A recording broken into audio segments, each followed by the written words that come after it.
No, that pain you're experiencing isn't a xenomorph waiting to bust out of your dang chest. It's the physical discomfort that comes with waiting to find out what a new Alien movie will mean for the franchise and its seriously messed up lore.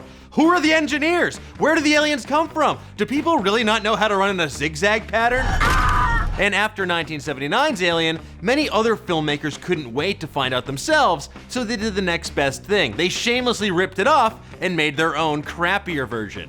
So in celebration of the fact that Ridley Scott's Alien Covenant, a real Alien movie, comes out this Friday, today on the Dan Cave, we're running down the best worst Alien ripoffs ever made. Contamination. Italy. Is there anything they can't remake cheaply and crappily in an effort to make a quick buck? I mean, even Spaghetti began as a low-budget reboot of England's famous floppy bread rope. Now, to make the quintessential Alien knockoff, it took a man who 2 years earlier ripped off Star Wars with the batshit crazy Star Crash, and that man is Italian exploitation director Luigi Cozzi. Renamed Alien Contamination in the United States because Alien, get it? It's right there in the name. This movie features a weird one-eyed vagina monster laying eggs that spray people with a toxic goo that makes them explode. And the best part, because that's not the best part, is they didn't have the money to set it in space, so it takes place in New York City for some reason.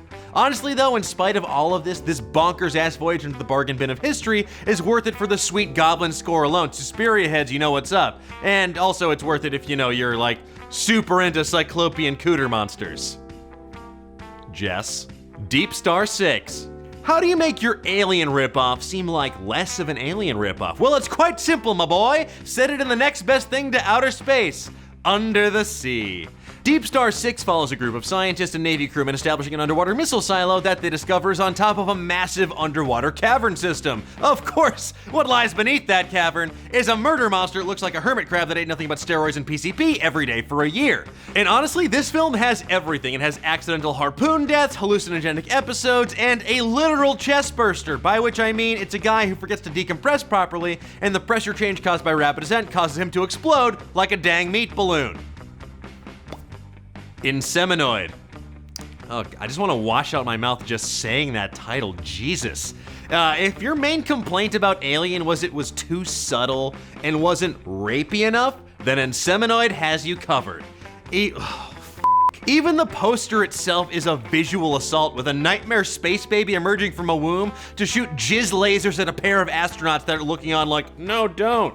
It's a surreal, sleazy, and just all-around uncomfortable story of a foreign body invading our own in the most invasive way possible. And once you add in chainsaw amputations, harpoon guns, and more grisly death than you can shake a stick at, you have a cult classic for total creepazoids.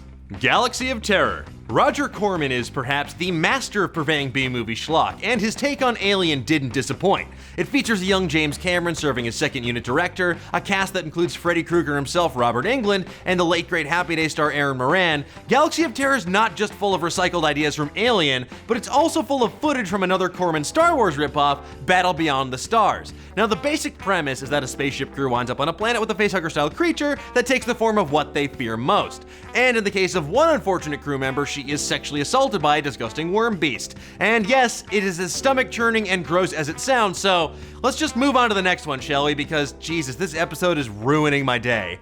Parasite. If you're gonna get someone to rip off the design of H.R. Giger's iconic Aliens, you damn well better hire a master of the craft like Stan Winston. The man who brought Jurassic Park to glorious life also brought us a bunch of creepy fanged slug beasts in Charles Band's ultra schlocky Parasite. The movie takes place in a post-apocalyptic America where a criminal organization runs the show instead of the government, and they accidentally create a deadly parasite that manages to escape, like all good parasites eventually do. What follows is a whole lot of slugs bursting out of places they shouldn't be bursting out of, and also, young Demi Moore is a lemon grower, because why the hell not? We'll make anything. Forbidden World. It's a tale as old as time. In the distant future, a research team creates a new experimental life form that winds up murdering all of its creators and everyone else in the lab. Of course, the old adage of you are what you eat proves to be the creature's undoing when it eats a liver that's just positively teeming with cancer. So, don't eat cancer liver is the moral of this story, I guess.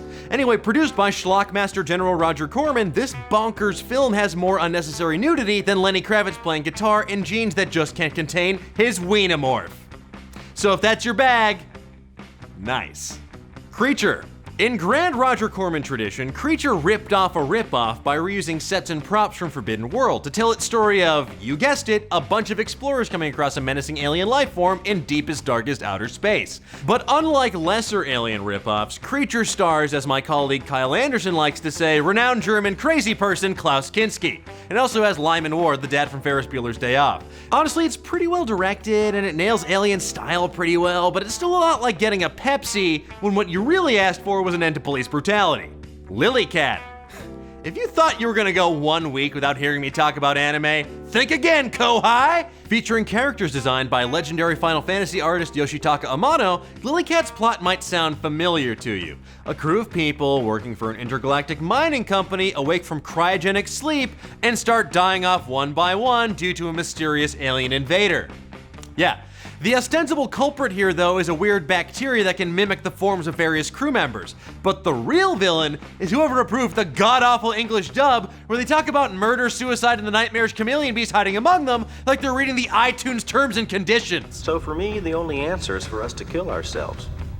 Okay? Oh, and just in case you were wondering, yes, there's a robotic cat that's secretly controlling the ship. You know, that old chestnut, that old goddammit anime, really? Chestnut. Root Search. Yet another dumb-as-hell anime knockoff of Alien, Root Search follows a research crew in isolated deep space that discovers a seemingly derelict ship called the Green Planet, which contains a sole survivor named Buzz. Sure. Unfortunately, though, Buzz neglected to tell them that there was an alien on board with a mouth that'd make Georgia O'Keeffe blush that's using psychic abilities to systematically murder everyone on board by using their insecurities against them. So basically, it's like if they made Persona 5 into cheap trash instead of the best RPG of the year. Are you guys playing? It's really good. And those, my friends, are some of the best worst alien ripoffs ever made. But tell me, which is your favorite? What would you add to this list? Let me know in the comments below and give me a xenomorphic thumbs up while you're there. I guess that works. I don't know, man. Be sure to like and subscribe or else you might miss next week's show about the story of a brave young snake who has to leave her island home to stop World War I and eat John Voight alive in Wonder Womanaconda. Until next time, keep on digging. Let's open up the old mailbag, shall we? Punk Jr. asks, what's your first time seeing a movie tradition? Do you have specific snacks, seats, drinks, etc.? Well, that's a great question. Going to the movies is maybe my favorite thing in the world. And if I'm seeing a new movie for the first time, I generally like to have a bag of peanut M&Ms and a Coca-Cola. It's the only time I'll drink soda, and now because I go to the movies so much for work, which I love, I don't do it every time, but that is honestly my platonic ideal. Peanut M&Ms, a cold thing of Coke, it's the best. But tell me, what's your first time seeing a movie tradition? Let me know in the comments below, and I'll see you guys next time.